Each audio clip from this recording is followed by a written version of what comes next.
రాష్ట్ర రాజకీయాలలో మైలవరం నియోజకవర్గానికి ఒక ప్రత్యేక గుర్తింపు ఉంది. అలాంటి నియోజకవర్గాన్ని కైవసం చేసుకునేందుకు ఎన్నికల్లో పోటీకి దిగిన ప్రధాన పార్టీలైన టీడీపీ, వైసీపీలు మైలవరం సీటును ఎంతో ప్రతిష్టాత్మకంగా తీసుకుని తమ అభ్యర్థులను గెలిపించుకునేందుకు విశ్వ ప్రయత్నాలు చేస్తున్నారు.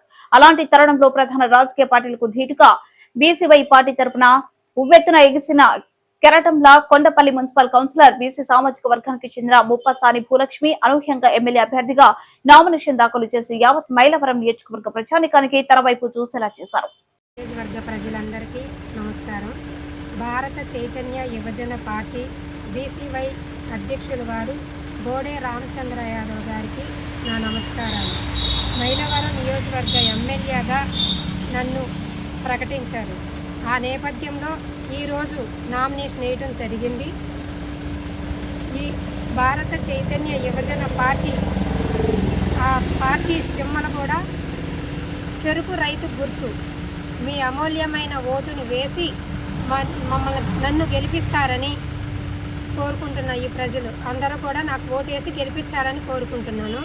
అలాగే అభివృద్ధి కోసం పోరాడాలని ఈరోజు నేను ఒక మైలవరం ఎమ్మెల్యే అభ్యర్థిగా, ఒక మహిళగా నేను ఈరోజు నామినేషన్ వేయడం జరిగింది.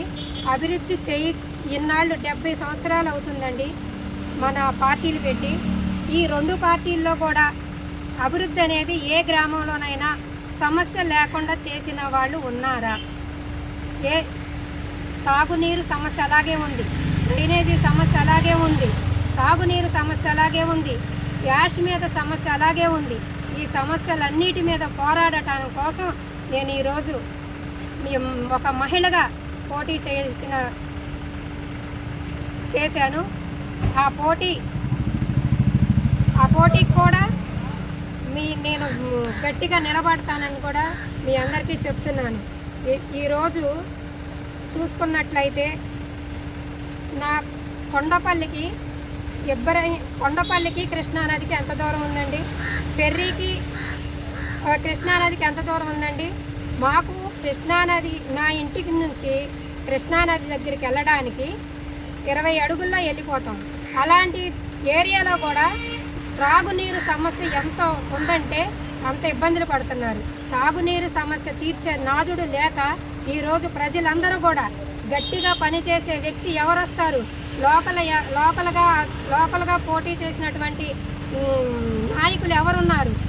వాళ్ళ ఉంటే వాళ్ళకి స్థానికంలో ఏదైతే మనకి ప్రాబ్లం ఉందో ఆ ప్రాబ్లం తీర్చే మనిషి కావాలి అని చెప్పి చూశారు. ఇన్నాళ్ళు కూడా ఈ 70 సంవత్సరాల్లో కూడా ఎక్కడా కూడా ఏ డ్రైనేజీ కూడా తీసిన మనుషులు లేరు. ఒక్కటే చెప్తున్నానండి. ఈరోజు మైలవరం ప్రజలకి అందరికీ ఒకటి చెప్తున్నాను. మీ అందరి తరపున పోరాడటానికి వచ్చే ఒక రైతు, మన రామచంద్ర యాదవ్ అన్నగారు పార్టీ పెట్టింది ఒక రైతు కోసం పెట్టాడు. ఆ రైతుని మనం ఏదైతే ఒక రైతుని కాపాడుకుందామని చెప్పి మన బోడే రామచంద్ర యాదవ్ గారు పార్టీ పెట్టారు. ఆ రైతు కోసం పోరాడటానికి నేను ఈరోజు సిద్ధంగా ఉన్నానని కూడా చెప్తున్నాను. ఆ రైతు కోసం ఎంత లెక్కైనా పోరాడతాను. రైతే రాజును చేస్తాను అన్నారు. ఏ రైతుని రాజును చేశారండి ఈ రెండు ప్రభుత్వాలు? ఎవరినన్నా చేశారా?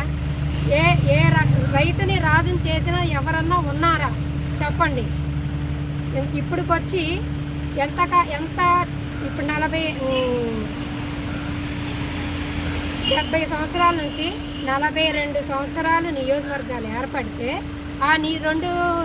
ఈ 42 సంవత్సరాల నియోజకవర్గంలో ఈ మైలవరం గడ్డ మీద ఎవరు ఎమ్మెల్యేగా పోటీ చేశారు? ఇంతకాలం ఏ రైతునైనా ఎమ్మెల్యేగా చేశారా? ఇంతకాలం కూడా ఒకే సామాజిక వర్గం నుంచి వచ్చిన వాళ్ళే తప్పితే ఒక్కళ్ళు పైకి ఎదగనిచ్చింది లేదు. కాబట్టి రైతు కోసం పోరాడతాను. బడుగు బలహీన వర్గాల వారి కోసం నేను నిలబడతాను. అలాగే బీసీ, ఎస్సీ, ఎస్టీ, మైనార్టీల కోసం నేను పోరాడతాను. అందరికీ ఒకటే చెప్తున్నా, బీసీ, ఎస్సీ, ఎస్టీ, మైనార్టీ వాళ్ళందరం కూడా ఒక తాటికి వచ్చి ఒక మీదగా ఉంటే మనం ఎంత అయినా సరే మీ అందరూ కూడా ఓటు వేసి నన్ను గెలిపిస్తారని ప్రార్థిస్తున్నా. నేను ప్రార్థిస్తున్న దానిలో కూడా మీకు ఒకటే చెప్తున్నానండి, ఈ దళారులకి రైతు బిడ్డకి పోరాటం జరుగుతుంది రేపటి నుంచి అని కూడా మీ అందరికీ తెలియజేస్తున్నాం.